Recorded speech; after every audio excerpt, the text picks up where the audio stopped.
Welcome back, class. I appreciate you once more continuing and even in the beginning taking my STAARS Prep, 8th grade math STAARS Prep class. We went over a few in the last one between converting like this, converting different forms of numbers into the same in order to compare. And we looked at estimating based on patterns shown. Well, today we're going to get into a little bit further that uses that same concept. Problem number 4. Jerry has a new job and earns a salary of $45,000. Victoria has a new job and earns a salary of $54,000. Jerry will receive a salary increase of $2,500 per year, and Victoria will receive a salary increase of $1,500 per year. The question, looking at all of this, is which equation can be used to find x, which is the number of years that it will take for them to earn the same amount. And so we know we have the starting point. We have the starting point 4,500, which, look, that's an Aldi's, and 45,000, and 54,000, which is in all of these. Now, when somebody gets a raise per year, they keep the same salary, but the raise is what they are paid on top of it. Never is the salary multiplied by the number of years to find your new annual salary. That would be totally wonderful, but that is not how it works. So we know we're not multiplying our salary by years because it's the same every year with the exception of each time we get additional $1,500 in this case, or this is my salary every year until I get this $2,500 every year. So X is how many years? That says we know we're dealing with only 45,000 and only 54,000. Our X's, which is how many years we work, determines how many times we get this raise. So see here we've got number of years multiplying by her raise, number of years multiplying by his raise. Whereas here we were multiplying how his annual salary times salary to make his new what he makes per year. That is not rational, neither is it right. And I gave you notes here because nothing is being done to determine the raise. We already know the raise. And I gave you a note here, nothing is being done to determine each raise. There is no way we need to multiply to calculate the raise. We were given how much they would be raised, which is this amount and that amount. So H is the correct answer.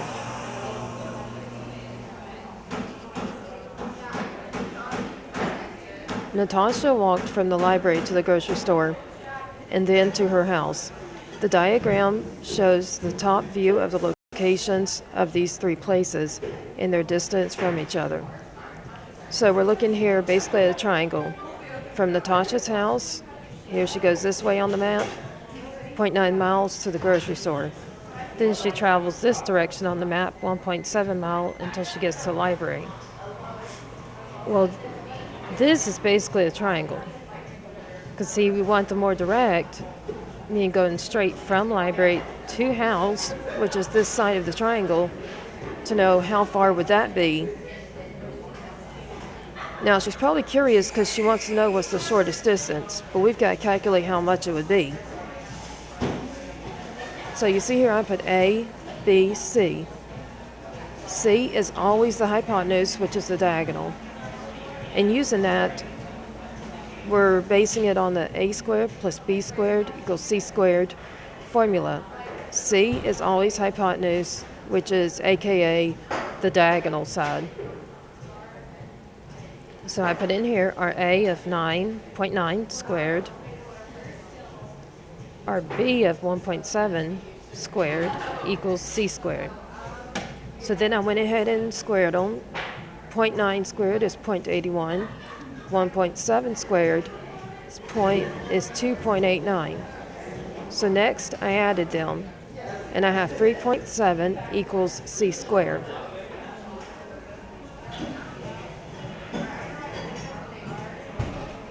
Here I used a calculator.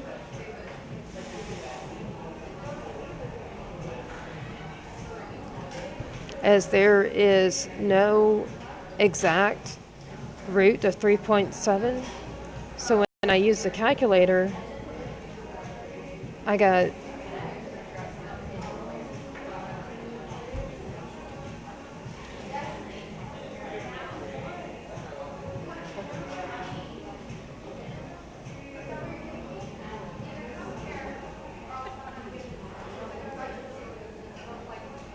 well, actually I didn't even use a calculator now looking at it. I went to, okay, I know that 4, the square root of 4 is 2, so I know this has to be somewhere close to 2, but not quite. So I tried 1.9 times itself, and that came out to be here 3.61. So 1.9 squared equals 3.61. But I know that's too big compared to, well, it's not too big, but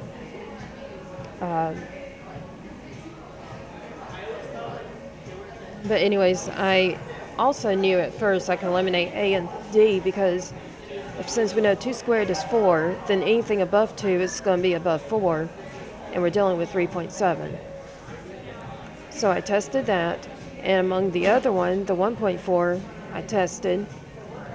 I did it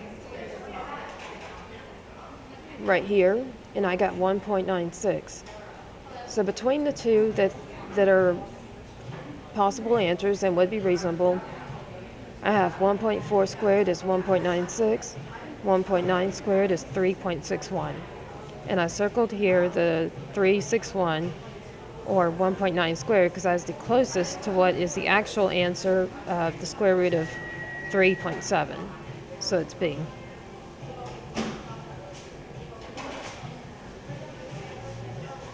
A relation contains the points 1, 2, 2, negative 1, 3, 0, 4, 1, and 5, negative 1. Which statement accurately describes the relation? So if you look here, I drew an X and Y axis here, and I made dots for each of those points.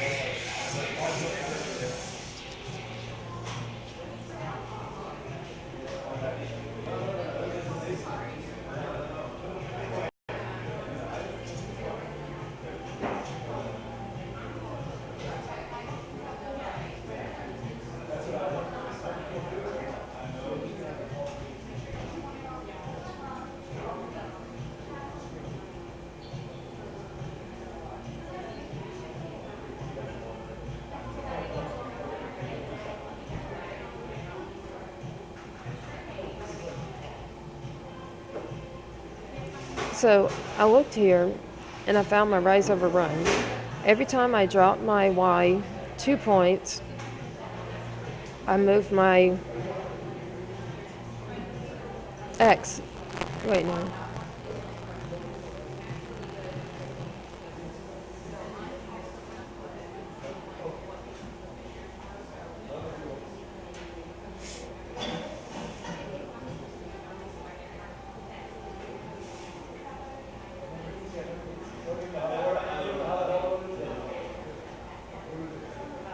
So what I'm looking at here is that in a function, you have an mx plus b formula, which is what we talked about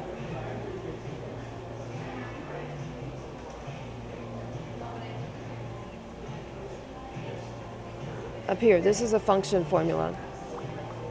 And here we have, this is our y-intercept, the b, which is where we have a x of 0, whatever our y is, goes there. The m is our slope.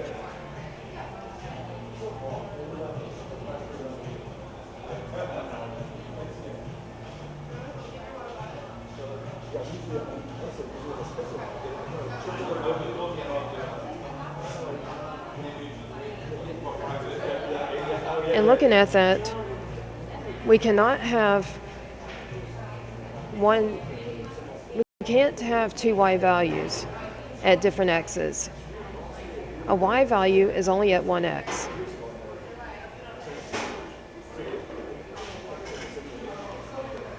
If there was all of these that stayed at one y but had different x's, it'd be a y equals formula.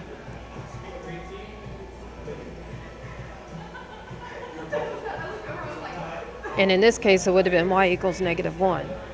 But it's not a line going all along the y of -1. So just the fact that if there's two of them and we see it's not a line, then it's not a value of two y's x. But in this case, we have for every one y, for every one x, we have two y's.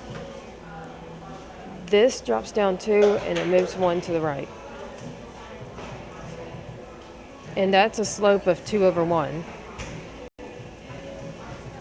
But the relation represents a function of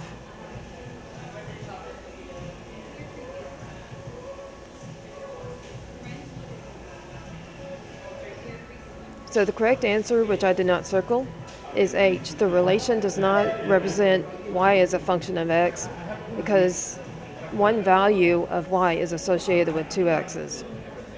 What I was writing down here makes H the answer, so don't mind this. But what I was saying about a line, in this case is not a line, then it cannot have two x's for the same y. So H is the answer.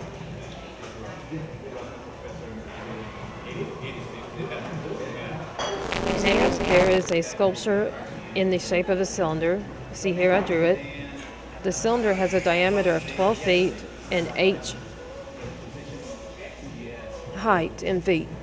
Which equation can be used to find the volume? So our volume formula is V equals pi r squared times height. And we go back to radius is half diameter, or diameter divided by 2.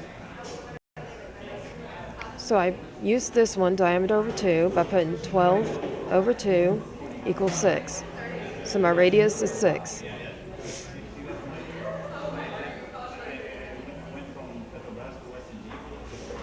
So then all I do in this case, they already have a formula they don't want us to solve. So I have this same thing, but in place of r, I have 6. So it'd be volume equals pi 6 squared h, which is this one. So A is the correct answer.